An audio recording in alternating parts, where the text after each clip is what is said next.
Have you ever wondered why some people seem to eat whatever they want and stay slim, while others struggle to lose weight despite their best efforts? What if we told you the answer might lie in a hormone you've probably never heard of?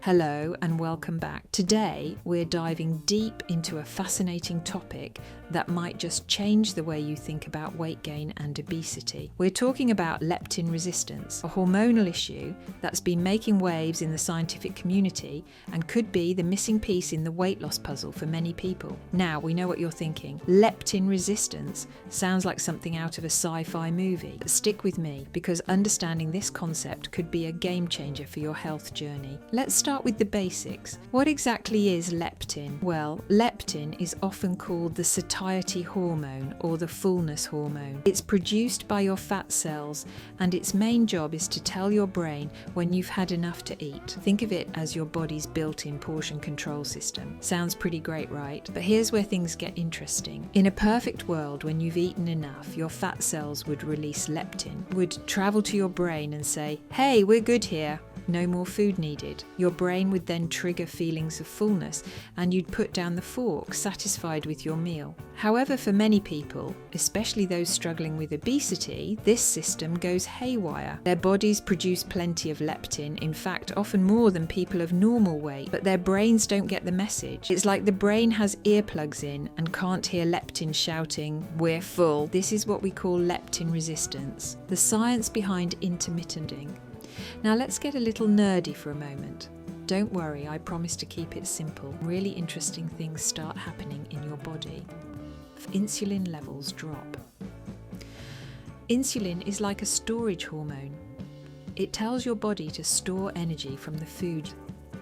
When insulin levels are low, your body into those stored energy reserves, aka fat for fuel. Your body switches from storage mode to burning. That's not all. Fasting also triggers called autophagy. Think of autophagy as your body's cellular cleanup crew. It goes around clearing out damaged cells and recycling their parts to a whole bunch of health benefits, including slowing down aging. Pretty neat, huh? Lastly, increase the production of human growth hormone, HGH, in your body. HGH, nature's anti-aging serum, maintain muscle mass and humming along. Popular intermittent fasting methods. Alright, now that we've covered the basics, let's talk about how you do intermittent fast. There are several popular methods out there. Break down the most common. The 16/8 method, the most popular and easiest to stick to. You fast for 16 hours and eat within an 8-hour window. For example, you might eat between 12 p.m. and 8 p.m, then fast until next day. It's like skipping breakfast but with a fancy name. The 2 diet. With this method, you eat for 5 days of the week. On the other 2 non-consecutive days, you reduce your calorie intake to about. It's like having 2 mini each week. Eat, stop, eat. This involves fasting for 24 hours once or twice a week. You might not eat from dinner one day until dinner the next day. Fair. This one can be pretty challenging for beginners. The warrior diet. Benefits of intermittent fasting for fat. Let's get to the good stuff. How can intermittent fasting help you lose fat? Buckle up, because the benefits are pretty impressive.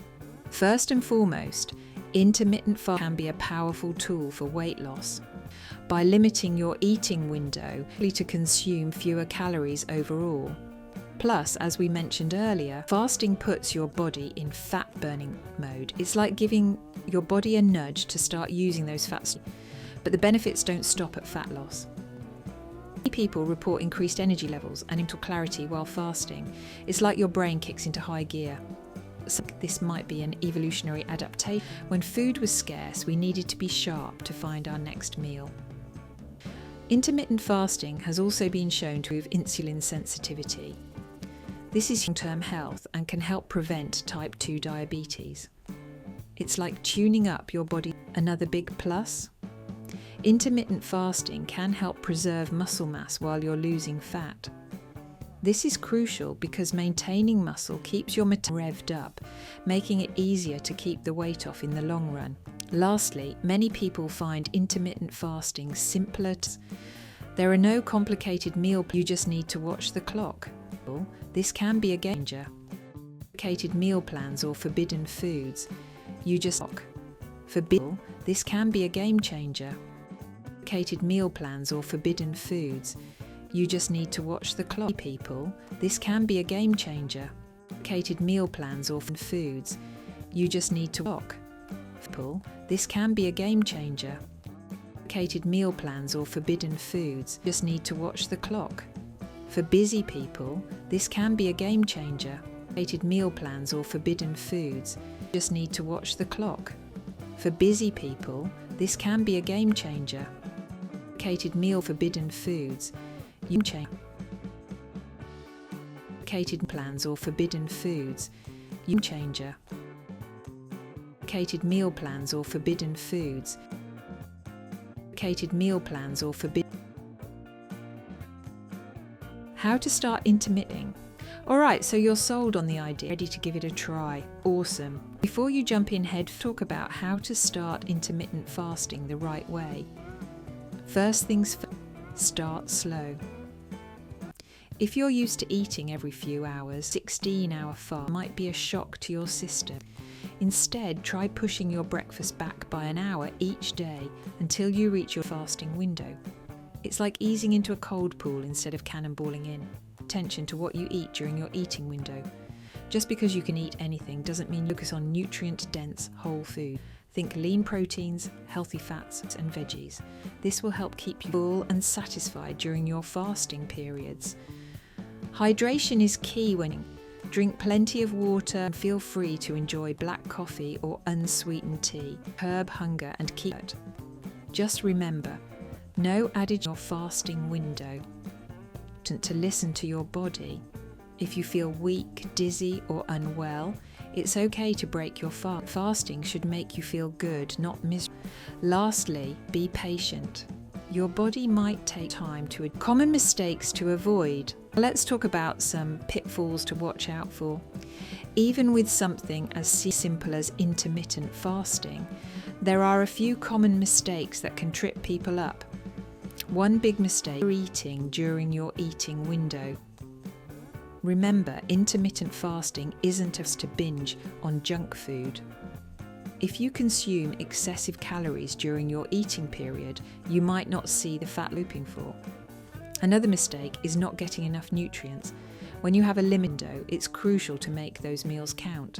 Make sure you're getting a balance of proteins, healthy fats, complex carbs, and vegetables. Some people make the mistake of pushing themselves too hard, too fast. They might fast for too long or too frequently, irritability, or even binge eating. Remember, it's not a competition. Find a fasting schedule that works for you and stick with it. Lastly, guys, while fasting can be great for fat loss, combining it with regular physical activity will give you even better results. Just timing your workouts appropriately. Some people prefer to exercise during the fasting period, while others feel better working out during their eating window. Who should and shouldn't try it? Now, as amazing as intermittent fasting can be, let's talk about who might benefit from this eating pattern and who should probably steer clear. Fasting can be great for healthy adults looking to lose weight, metabolic health, or simplify their eating habits. It can be particularly beneficial for those who've tried traditional diets without success. Some groups who should avoid intermittent fasting